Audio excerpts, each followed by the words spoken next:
Hello student, आज का topic है कैपेसिटर। कैपेसिटर एक डिवाइस होती है जो चार्ज को स्टोर करके रखती है और इलेक्ट्रिकल पोटेंशियल एनर्जी को इलेक्ट्रिक फील्ड की फॉर्म में स्टोर करके रखती है। ठीक है। फॉर एग्जांपल, ये एक कंडक्टर है। कैपेसिटर आपका सिंगल कंडक्टर भी हो सकता है और दो कंडक्टर वाला भी कैपेसिटर ही होता है। ठीक है। तो फिलहाल हम स्टडी कर रहे हैं सिंगल कंडक्टर वाले कैपेसिटर की। ठीक है। जो फैन में आपने देखे होंगे एक छोटी सी डिवाइस लगी होती है सिलेंड्रिकल, वो कैपेसिटर होती है। ठीक है। चार्ज को क्या करती है, स्टोर करती है और इलेक्ट्रिकल पोटेंशियल एनर्जी को इलेक्ट्रिक फील्ड की फॉर्म में स्टोर करके रखती है। ठीक है। और ये जैसे ही फैन आपका स्टार्ट होता है तो कैपेसिटर चार्ज को स्टोर कर लेता है और उसको तुरंत रिलीज कर देता है एक ही बार में पूरे चार्ज को, ताकि जो स्टार्टिंग है फैन की वो आसानी से हो सके, क्योंकि स्टार्ट करने में ज़्यादा करंट की रिक्वायरमेंट होती है। ठीक है। तो वो कैपेसिटर स्टोर्ड चार्ज को एकदम रिलीज कर देता है एक ही बार में और फैन स्मूथली घूमने लगता है, रन करने लगता है। ठीक है। तो इसके कॉन्सेप्ट को समझते हैं। ये एक सिंगल कंडक्टर है और अभी इस पर कोई चार्ज नहीं है। अब मैं क्या कर रहा हूँ, इन्फिनिटी से यूनिट पॉजिटिव चार्ज को उठाकर इस पर पुट कर रहा हूँ। ठीक है। तो सबसे पहले मैंने एक यूनिट पॉजिटिव चार्ज इस पर पुट किया। मुझे कोई वर्क नहीं करना पड़ेगा क्योंकि इस पर कोई दूसरा चार्ज है ही नहीं कंडक्टर पे। अब मैंने क्या किया, इन्फिनिटी से एक और यूनिट पॉजिटिव चार्ज लिया। ठीक है। तो मुझे अब वर्क करना पड़ेगा इस वाले चार्ज के अगेंस्ट। ओके। अब मैं एक और यूनिट पॉजिटिव चार्ज ले रहा हूँ इन्फिनिटी से और इस पर पुट कर रहा हूँ। अब मुझे इस दोनों के अगेंस्ट और भी ज़्यादा वर्क करना पड़ेगा। तो वर्क करने का क्या मतलब है, ठीक है, यूनिट चार्ज जिसको मैं उठाकर इस पर पुट कर रहा हूँ और वर्क हो रहा है इनके अगेंस्ट, जो पहले चार्जेस है इनके अगेंस्ट रिपल्सिव फोर्स के अगेंस्ट वर्क हो रहा है। इसका मतलब इस पर जब मैं चार्ज को पुट कर रहा हूँ तो धीरे धीरे इसका पोटेंशियल इंक्रीज हो रहा है। ठीक है। तो अब मैंने एक और इस per unit positive charge put किया तो इसका पोटेंशियल और भी इंक्रीज हो जाएगा। और मैंने ये पॉजिटिव चार्ज पुट किए, धीरे धीरे मैं इस पर चार्ज को पुट करता जा रहा हूँ और इस पर पोटेंशियल की वैल्यू भी इंक्रीज होती जा रही है। ठीक है। ये रहा आपका positive charge. For example, capital Q charge मैंने इस पर टोटल पुट कर दिया कंडक्टर पे। ठीक है। तो इस पर कितना पोटेंशियल आ गया है, कैपिटल वी पोटेंशियल आ गया है इस कंडक्टर पे। ठीक है। तो मैं ये कह सकता हूँ कि Q is directly proportional to capital V potential। Charge potential के डायरेक्टली प्रोपोर्शनल है। जैसे जैसे कंडक्टर पर मैं चार्ज पुट करता जा रहा हूँ, ठीक है, पॉजिटिव, वैसे वैसे इस पर पोटेंशियल की वैल्यू इंक्रीज होती जा रही है। अब इस इक्वेशन को इक्वल करने के लिए कांस्टेंट की मल्टीप्लाई करता हूँ मैं। ठीक है। कांस्टेंट है आपका C। ओके। C क्या है, कांस्टेंट। C है कांस्टेंट और इस कांस्टेंट को बोलते हैं कैपेसिटेंस।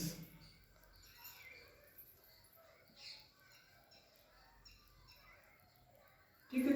इस C को क्या बोलते हैं, कैपेसिटेंस। तो कैपेसिटेंस का मतलब क्या होता है, कैपेसिटेंस का मतलब होता है capacity to store charge. General meaning तो यही होता है, कैपेसिटी टू स्टोर चार्ज को ही हम कैपेसिटेंस बोलते हैं। और इसकी वैल्यू क्या होगी आपकी, Q/V हो जाएगी इस फॉर्मूले से।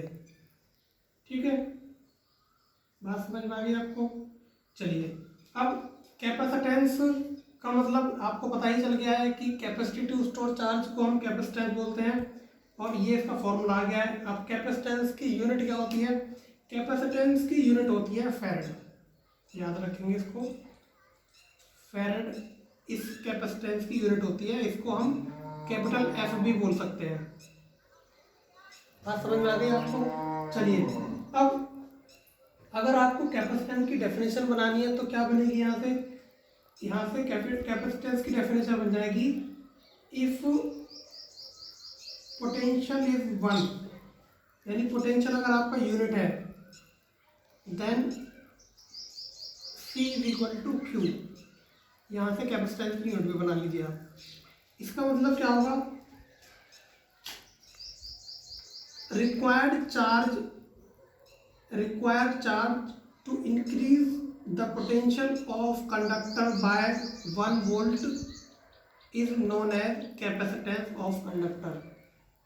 The value of charge or the amount of charge to increase the potential of conductor by 1 volt is known as capacitance of conductor. ठीक है, इस कंडक्टर का पोटेंशियल 1 वोल्ट बढ़ाने के लिए जितना चार्ज रिक्वायर्ड है वही इस कंडक्टर का कैपेसिटेंस होगा। इस तरीके से भी हम आपकी डेफिनेशन को डिफाइन कर सकते हैं। ठीक है, चलिए अब यहाँ पर दो आपको बहुत इंपॉर्टेंट चीज़ याद रखनी है। पहली चीज़ क्या है, जो कैपेसिटेंस है कंडक्टर का वो Q पे एंड V पे डिपेंड नहीं करता, यानी कैपेसिटेंस यहाँ पर लिख लीजिए, कैपेसिटेंस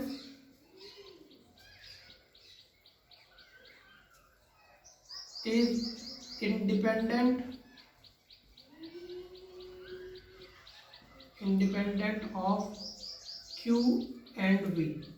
इसका मतलब क्या हुआ, इसका मतलब ये हुआ कि जैसे ही ये कंडक्टर है आपका, कोई न्यूट्रल कोई भी कंडक्टर है आपका किसी भी शेप का है, ये कंडक्टर है आपका, जब भी ये बना होगा कंडक्टर तो इसकी कैपेसिटेंस की वैल्यू फिक्स हो गई होगी, कांस्टेंट हो गई होगी उसी टाइम पे। ठीक है, जिस तरीके से एक बकेट है 10 लीटर वाटर की बकेट है, जब वो कंपनी से मैन्युफैक्चर होके आती है तो उसकी अमाउंट वाटर कितना आएगा फिक्स हो जाता है। 10 लीटर का अगर बन के आई तो 10 लीटर ही वाटर आ पाएगा। इसीलिए आप ये भी समझ लीजिए, किसी भी कंडक्टर जैसे ही वो बन के आता है उसका कैपेसिटेंस क्या हो जाता है, फिक्स हो जाता है, वो चार्ज पर और पोटेंशियल पर डिपेंड नहीं करता है। पहली चीज़ बात समझ में आएगी आपको। चलिए दूसरा इसमें जो पॉइंट है आप याद रखेंगे, किसी भी कंडक्टर का कैपेसिटेंस उसके साइज पे और उसकी शेप पे और उसके सराउंडिंग मीडियम पे डिपेंड करता है। ठीक है, अगर आप इसका एक ऐसा कंडक्टर ले लें जिसका एरिया बहुत ज़्यादा है इसके रेस्पेक्ट में, तो उसका कैपेसिटेंस क्या होगा, ज़्यादा होगा। ठीक है, और साइज पे भी डिपेंड करता है, ये भी मैं अभी आपको थोड़ी देर में एक्सप्लेन कर दूंगा। और सराउंडिंग मीडियम पे, जो इसके सराउंडिंग मीडियम है उस पर भी कैपेसिटेंस डिपेंड करता है। तो यहाँ पर इसको आप लिख लीजिए, मैं इसके भी एक्सप्लेनेशन दे रहा हूँ, अभी आपको प्रूफ करके दिखाऊंगा। तो capacitance is depend on shape, size and surrounding medium. ठीक है, चलिए इस चीज को प्रूफ करके दिखाते हैं कि कैपेसिटेंस साइज पे और सराउंडिंग मीडियम पे कैसे डिपेंड करता है। ठीक है, फॉर एग्जांपल मैंने एक स्फेरिकल कंडक्टर लिया है 3D। ठीक है, एक ये सॉलिड स्फेरिकल कंडक्टर है जिसका रेडियस है कैपिटल R। इस पर मैंने पॉजिटिव चार्ज को डिस्ट्रीब्यूट कर दिया है। ठीक है, ये रहा आपका पॉजिटिव चार्ज, इसके आउटर सरफेस पर पूरा चार्ज क्या हो जाएगा, कलेक्ट हो जाएगा। जैसे मैं इसको चार्ज देना शुरू करूँगा, क्योंकि कंडक्टर में पॉजिटिव चार्ज सरफेस पे ही प्रेजेंट होता है, उसके अंदर नहीं जाता है। ठीक है, ये प्रॉपर्टी होती है कंडक्टर की।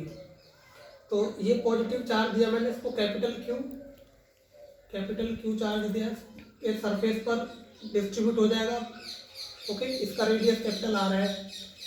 चलिए अब टोटल चार्ज सरफेस पर डिस्ट्रीब्यूटेड हो गया है, तो इसके सरफेस पर कितना पोटेंशियल आ गया होगा स्फेरिकल कंडक्टर के।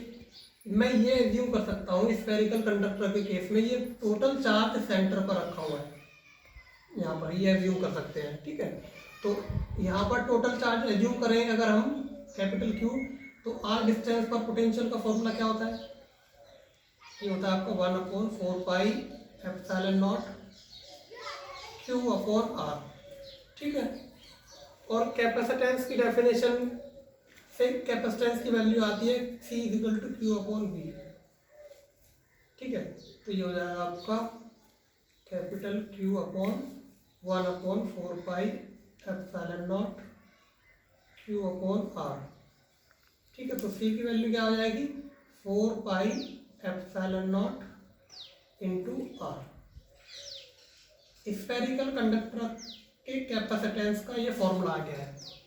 अब ये फॉर्मूला क्या कह रहा है, ये फॉर्मूला कह रहा है कि कैपेसिटेंस डायरेक्टली प्रोपोर्शनल है रेडियस के। ठीक है, और कैपेसिटेंस एक चीज पे और डिपेंड कर रहा है, एप्सिलॉन नॉट। इसका मतलब क्या होता है, एप्सिलॉन नॉट मीडियम को इंडिकेट करता है। एप्सिलॉन नॉट है तो सराउंडिंग मीडियम आपका एयर या वैक्यूम है, और अगर एप्सिलॉन है तो सराउंडिंग मीडियम एक ऐसा मीडियम है जिसकी परमिटिविटी एप्सिलॉन होगी। ठीक है, तो कैपेसिटेंस किस पर डिपेंड कर रहा है, सराउंडिंग मीडियम।